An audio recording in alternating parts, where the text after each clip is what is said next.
23rd। Hello everyone, আজ 23rd June. আজ দেখে নেব আজ যারা ইন কন্ট্যাক্টে আছো তোমাদের মনে মানুষের তোমাদের প্রতি অনুভূতি কীরম থাকবে আগামী 24 ঘন্টা।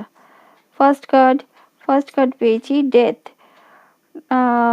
এটা কিন্তু রিভার্সে পেয়েছি, তাই রিভার্সেই রিড করছি।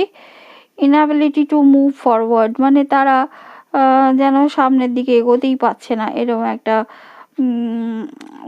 বা তাদের কোনো একটা ভয় কাজ করবে আগামী 24 ঘন্টায়। এই রিলেশনশিপের মানে তোমরা যদি বলো কমিটমেন্ট দাও বা বাড়িতে বলো, সেই সব বিষয়গুলোর একটা ভয় তারা হয়তো পেতে পারে আগামী 24 ঘন্টায়, কারণ তাদের একটু ল্যাক অফ রুটিন বলতে পারো, বা তাদের একটা যুক্তিকতার অভাব দেখা যাচ্ছে আগামী 24 ঘন্টায়। নেক্সট কার্ড একটা ডিলে তাদের মধ্যে।